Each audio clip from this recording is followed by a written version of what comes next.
What's up everybody, David Rodriguez here, and in today's video, which is not a fire flop, I try to think of a topic and I came up with one and I don't think that it fits the fire flop model very well. And that topic that I want to talk about today is calisthenics. And now this is a general strength discussion over calisthenics, where I used to be a huge calisthenics stan. I thought that if you weren't doing calisthenics in some sort of capacity, or if you didn't have a muscle up, or if you weren't training for a handstand, or if you couldn't do like a pistol squat or anything like that, I used to think that you were weak and that you really didn't have like what it took to be strong. Now, and embarrassingly enough, that attitude has only changed as of probably maybe like a couple of months at the beginning towards this year, after having been mentored by Levi, a member of ITS. He kind of helped me to understand that, not that there's different kinds of strengths, but like you can be strong in different ways. Like it makes sense and it's 100% understandable, and that calisthenics is definitely not the end all be all, especially when it comes to athletic performance. And so just wanted to go over a quick general discussion of what I think either calisthenics is like good, where it lacks, and I'll specifically be dividing upper body and lower body as a whole. So let me go ahead and let us get into it. So number one is an argument that I kind of hear a lot when it comes to body weight exercises and calisthenics, is that you don't need a gym to be fit or strong. And while that is true, I think that there are maybe some holes to be poked when it comes to this argument. And this argument is kind of also framed from, hey, you're not going to really have to invest any kind of like money is typically the big thing, that you don't have to really expend any kind of financial things to get involved with the calisthenics, which is true. But the thing is that people tend to get addicted, especially if they like something. So if you had just started your fitness journey and it turns out that you really like calisthenics, you will probably be making some kind of financial investment in I'll call it the sport or in those exercises, because there are pull-up bars, which you need just in general to do pull exercises, and or you might invest in some bands, some of the rubber bandits. You might invest in parallettes, and you might invest in some wooden blocks or something. And granted, all of those don't really cost a whole lot of money. The rubber bands do, though. Some of them get crazy expensive. But like you could probably find like one of the cheap pull-up bars that you kind of like put through the doorway for about 20-30 bucks. Same thing with rings. You can probably find a good pair of rings, a decent pair of rings on Amazon for about maybe 10, 20, 15 bucks. Parallettes tend to be a little bit more expensive. The ones that I bought were around 50 bucks. But either way, right, depending on how far you want to go, you're going to probably have to still invest some kind of money into the actual exercise. And if you just like it that much, then you're probably going to be trying to find a calisthenics gym or some place that is a little bit, or kind of maybe like a sort of like a CrossFit box where they do dabble, right, in calisthenics. They'll probably have some rings set up. They'll have the little rogue bar things, depending if you want to get heavy into that, or if you want to get heavy into like the sport competition side, where you're doing like backspin 360s, you're doing shrimp flips, you're doing all those different kinds of things, all the crazier like bar stuff that you see that people do in California and Venice Beach and stuff. Then you're gonna have to find a gymnastics gym. You still have to invest time. You're still gonna have to invest some kind of money, especially because humans just get addicted to things and they like things, which is great and that's fine. There's nothing wrong with that. Now, the second argument that I kind of think about and that I like to make is that humans tend to compartmentalize things. And what I mean by that is that when you come home, that's your time to sleep, to eat, and to relax. And so I know from experience and from being around other people that you're going to find any kind of way to justify not working out or not being strenuous, as in, because again, calisthenics does not take up a whole lot of space. You could probably do a whole entire workout just in your 5 feet of space, or in your personal space that you occupy. Now, the thing is that again, humans like to make excuses, and then so, oh, well, I have to move this out of the way. Oh, I have to do that. Oh, well, I just got home from work. It's already too tight. I'm tired. I'm this. I'm that. Oh, the garage is too. I have space in the garage, but the garage is too hot. Oh, the garage is too cold. It's not this and that. Oh, the sun is down. It's already nighttime. So why even bother? It's nighttime. So, but whenever you go to a gym, the expectation is flipped to this is a place where people work out. I should also probably be working out. It's the same thing with like any place that you go to, right?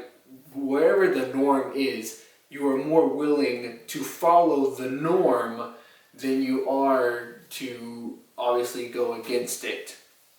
So again, right, the gym is to work out, the home is to relax. So people typically don't try to like to mix and mesh those two together unless working out is a part of their life.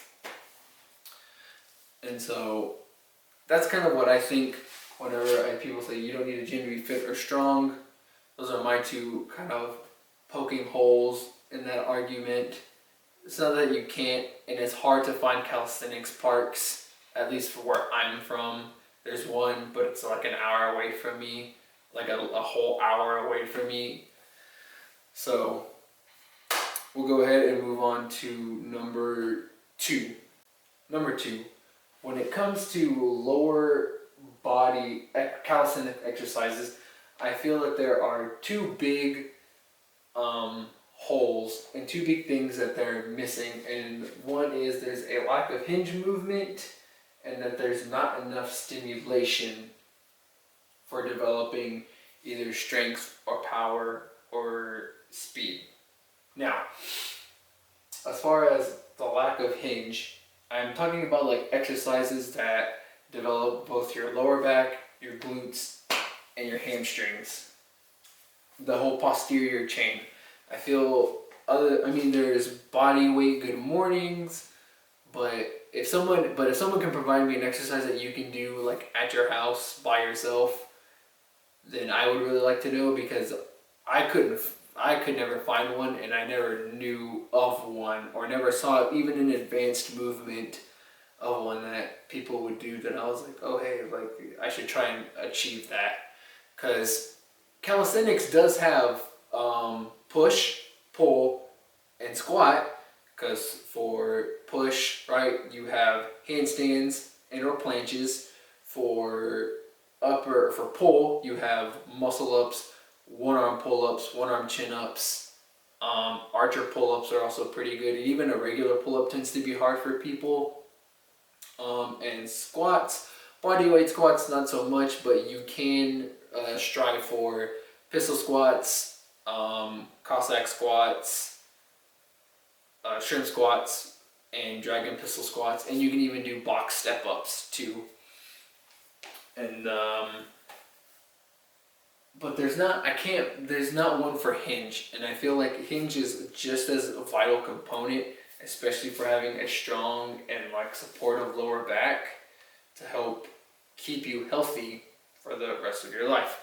And so again, this also ties in with my second complaint and gripe with lower body calisthenics exercise, that there's not enough like stimulation, and that I don't feel that the transfer of strength from lower body exercises to actual weights, it doesn't work as well from upper body calisthenic exercises to upper body weights, and I'll get into that in the next section. But because I think that lower body exercises or lower body calisthenics exercises are greatly enhanced with weights, right? So you can do regular lunges, but hey, it'll make it even better if you like add a kettlebell or if you add a dumbbell in your hands and you do your lunges like that. Body weight squats are also great, but what also makes them better? If you add a barbell to your back, or again, if you put like dumbbells in your hands and you add some kind of extra load. Now, I guess for body weight, like you can do sprint work, but again, sprint work is more of a skill than it is for something that someone can kind of just like run out and do, right? Again, technically, yes, deadlifts and squats all have their kind of skills, but they are less technical than good sprinting. Sprinting is hard, with good form at least, as opposed to having a decent squat with lightweight and body weight, and at least just practicing a deadlift with your body weight and then adding some weight to it, right? Again, all these things, I find that there's not enough stimulation in that. Even even doing like pistol squats and trying to move up to sometimes when I would dabble with weights during that time period where I only practiced calisthenics, that I wasn't really any stronger in my legs than I was whenever I was in high school. I was either at the same or I was weaker. And it's only now that I'm starting to get back into actual weightlifting that like I can now kind of see a difference that, hey, I am getting stronger, and I definitely think that weighted lower body exercises is the way to go. Number 3, finally, upper body exercises, upper body calisthenic exercises. I think that they have a very fantastic, great strength and skill crossover. I think, so as shown by my graph, my poorly made graph, that over time, you are definitely going to get more gains out of your upper body exercises than out of your lower body exercises, as far as calisthenics is concerned.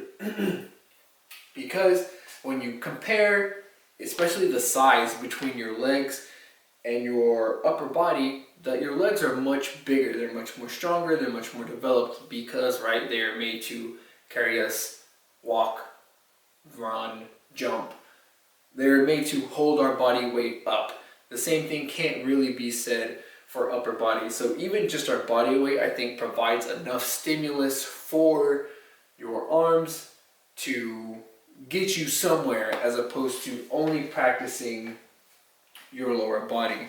And I'd even be willing to hedge a bet that those who only specifically train upper body calisthenic exercises, if you were to put them underneath the bar, that they'd probably have a very respectable bench press and or overhead press in comparison to if they only trained lower body exercises like squats, body weight good mornings, pistol squats, that the results would not be as impressive for as far as numbers go for squatting.